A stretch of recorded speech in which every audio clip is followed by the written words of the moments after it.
بھی عیدیں منایا کرتی تھی، لیکن وہ عیدیں ہماری اس عید کی طرح نہیں تھی، ہماری اس عید کی مانند نہیں تھی، ہماری اس خوشی کی طرح نہیں تھی، بلکہ وہ عیدیں لہو و لعب کی تھی، وہ عیدیں کھیل اور تماشے کی تھی، وہ عیدیں ناچ اور گانے کی تھی، وہ عیدیں عورتوں کے ننگے نکلنے کی تھی، وہ عیدیں عورتوں کو سر بازار ان کی عزت و عصمت سے کھیلنے کی عیدیں تھی، وہ عیدیں بت پرستی اور شرک پرستی کی عیدیں تھی۔ لیکن اللہ اکبر، ہماری عید جب اسلام آیا، نبی صلی اللہ علیہ وسلم کے آنے سے پہلے زمانے جاہلیت تھا، لوگ آپس میں لڑ رہے تھے، ایک دوسرے کے غلام تھے، لوگ ایک دوسرے پر ظلم و ستم کیا کرتے تھے۔ لیکن جب اسلام آیا، غلامی کی زنجیروں کو توڑا، ظلم و ستم کے جو پہاڑ ستائے جو لوگوں پر ڈھائے جا رہے تھے، وہ ان کا نبی نے خاتمہ کر کے پوری دنیا کو انسانیت و اخوت کا وسبحان اللہ بکرۃ واصیلا، اللہ اکبر اللہ اکبر، لا الہ الا اللہ، واللہ اکبر وللہ الحمد، اللہ اکبر کبیرہ والحمد للہ کثیرہ، وسبحان اللہ بکرۃ واصیلا۔ میری مائیں اور بہنیں بھی تکبیرات پڑھیں گی، لیکن آہستہ سے، تاکہ ان کی آواز گونجے نہیں، لیکن ہمارے بھائی عیدگاہ میں جو ہیں وہ تکبیرات پڑھیں گے بلند آواز سے، تاکہ عیدگاہ میں ان کی آواز سنائی دے۔ اللہ اکبر لا الہ الا اللہ، واللہ اکبر وللہ الحمد، اللہ اکبر کبیرہ والحمد للہ کثیرہ، وسبحان اللہ بکرۃ واصیلا۔ اللہ اکبر لا الہ الا اللہ، واللہ اکبر وللہ الحمد، اللہ اکبر کبیرہ والحمد للہ کثیرہ، وسبحان اللہ بکرۃ واصیلا۔ اللہ اکبر لا الہ الا اللہ، واللہ اکبر وللہ الحمد، اللہ اکبر کبیرہ والحمد للہ کثیرہ، وسبحان اللہ بکرۃ واصیلا۔ صرف 2 منٹ باقی ہیں۔ اللہ اکبر وللہ الحمد۔ اللہ اکبر لا الہ الا اللہ، اللہ اکبر وللہ الحمد، اللہ اکبر کبیرہ والحمد للہ کثیرہ، وسبحان اللہ بکرۃ واصیلا۔ اللہ اکبر لا الہ الا اللہ،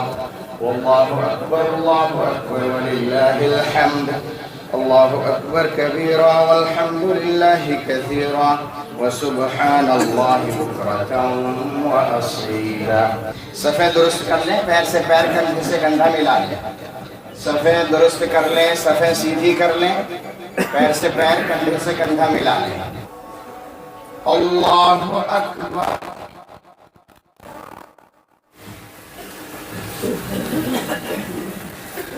اللہ اکبر،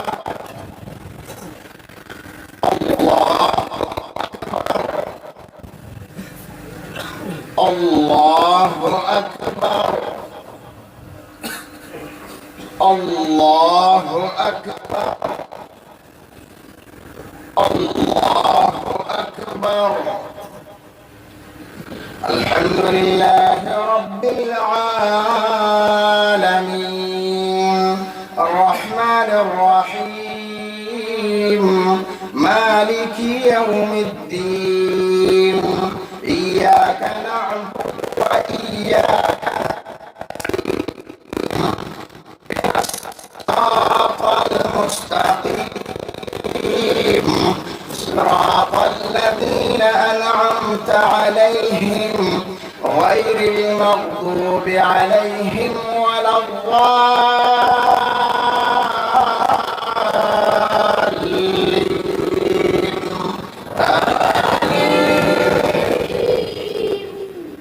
إيابهم ثم إن علينا حسابهم۔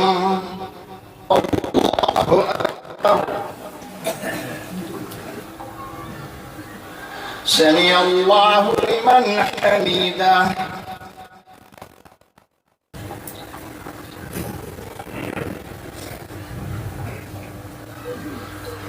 الله أكبر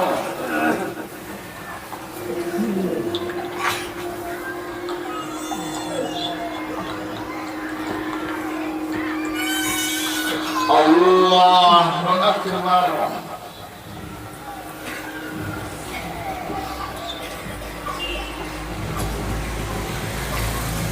الله أكبر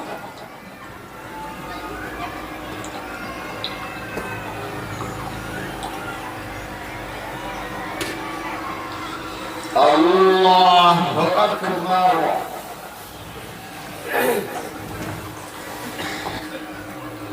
السلام عليكم ورحمة الله السلام عليكم ورحمة الله الله أكبر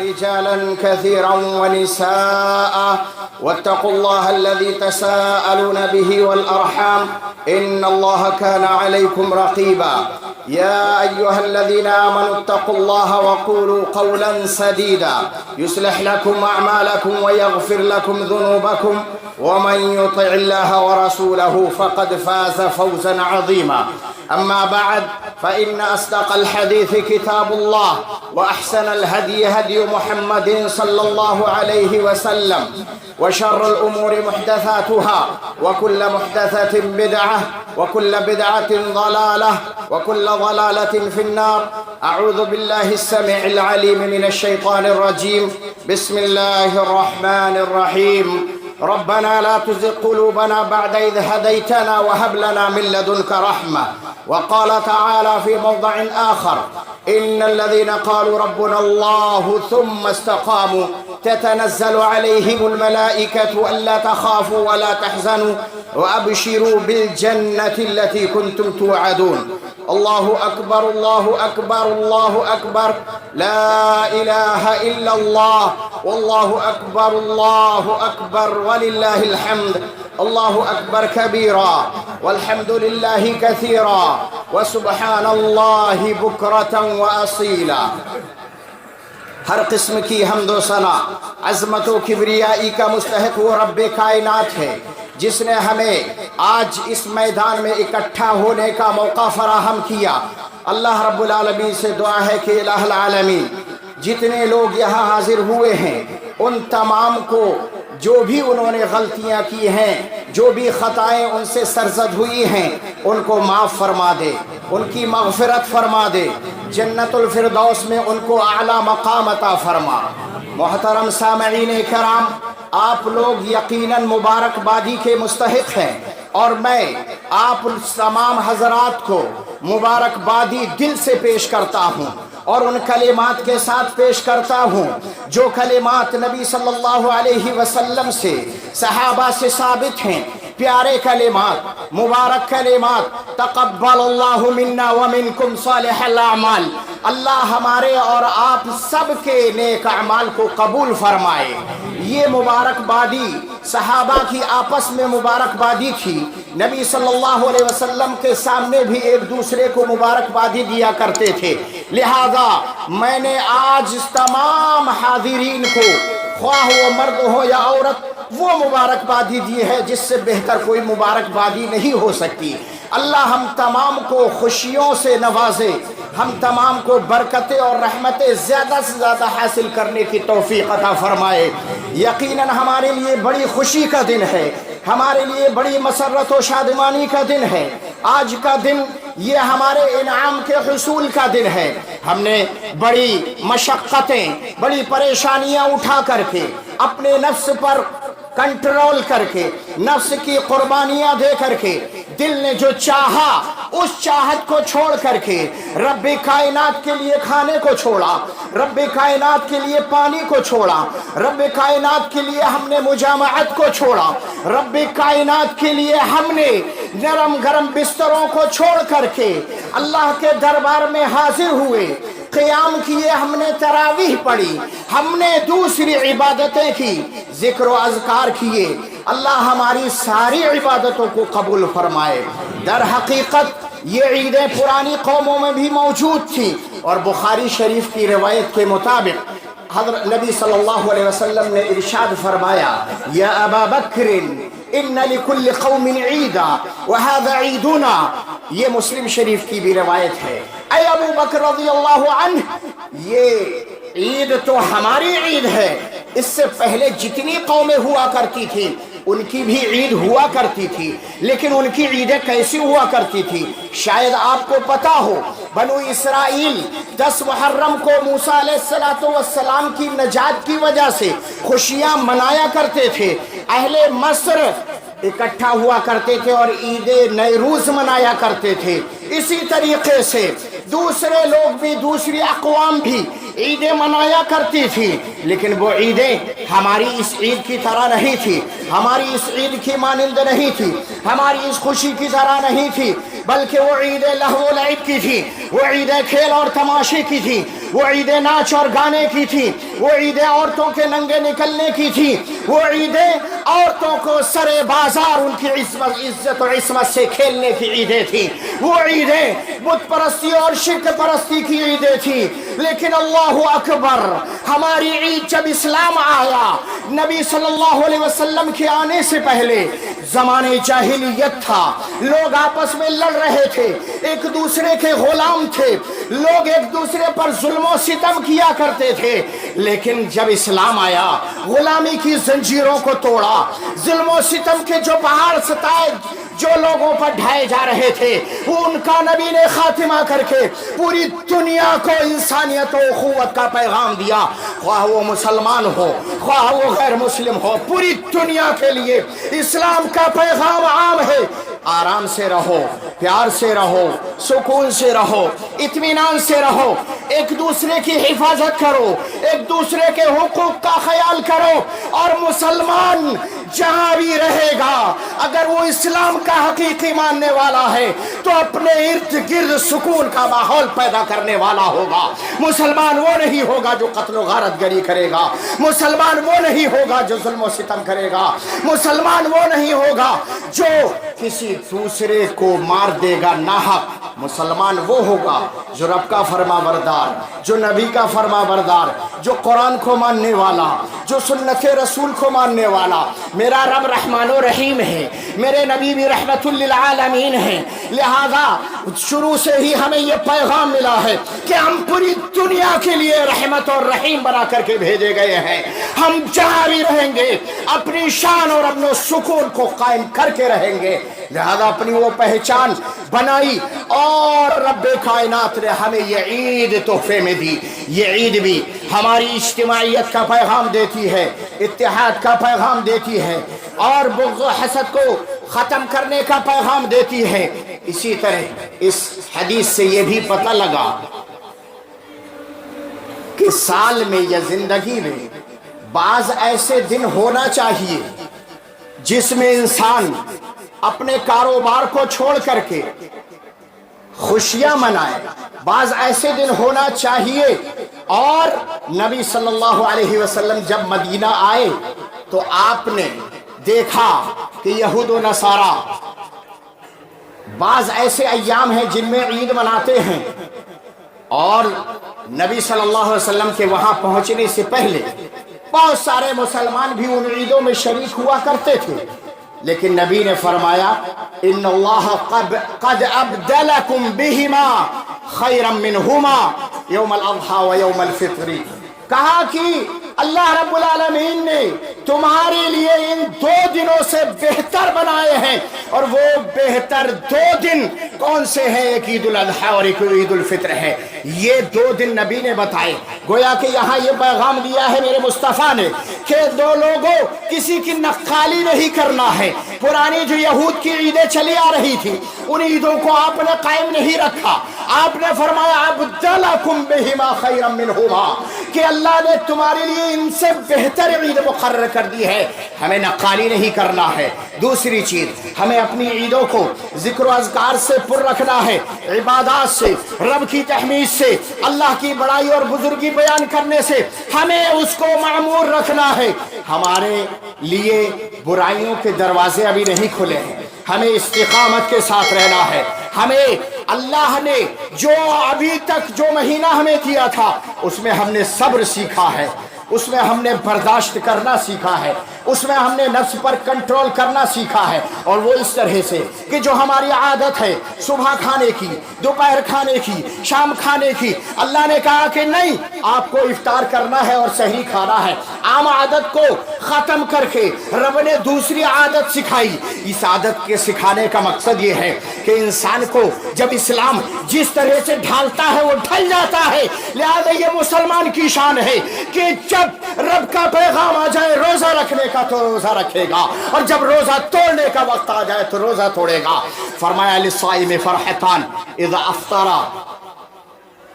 وَإِذَا لَقِيَ رَبَّهُ، کہا روزے دار کے لیے دو خوشیاں ہوتی ہیں، ایک افطار کے وقت اور ایک جب رب سے ملاقات کرے گا، روزہ لے کر کے جائے گا، تب خوشی حاصل ہوگی۔ لہذا آج ہماری خوشی کا دن ہے، کیوں؟ ہم نے 30 دن کے روزے مکمل کیے ہیں، 29 دن کے روزے مکمل کیے ہیں، 1 ماہ کے روزے رکھے ہیں۔ آج ہم نے روزہ توڑا ہے، اور روزہ توڑنے کے بعد ابھی یہ سلسلہ ختم نہیں ہوا ہے، ابھی 6 دن اور ہیں شوال کے، اس میں بھی ہمیں روزہ رکھنا ہے تاکہ سال کے روزے پورے ہو جائیں۔ میرے بھائیو، اللہ اکبر، اللہ اکبر، لا الہ الا اللہ، واللہ اکبر، اللہ اکبر وللہ الحمد، اللہ اکبر کبیرا والحمد للہ کثیرا وسبحان اللہ بکرۃ واصیلا۔ یہ کوئی معمولی چیز نہیں ہے۔ اسلام کے سامنے جھکنا، اسلام کے لیے اپنے آپ کو قربان کرنا، اسلام کے لیے نفس کو کنٹرول کرنا، اسلام کے لیے اپنے خواہشات والی چیزوں کو چھوڑ دینا، یہ بڑی چیز ہے۔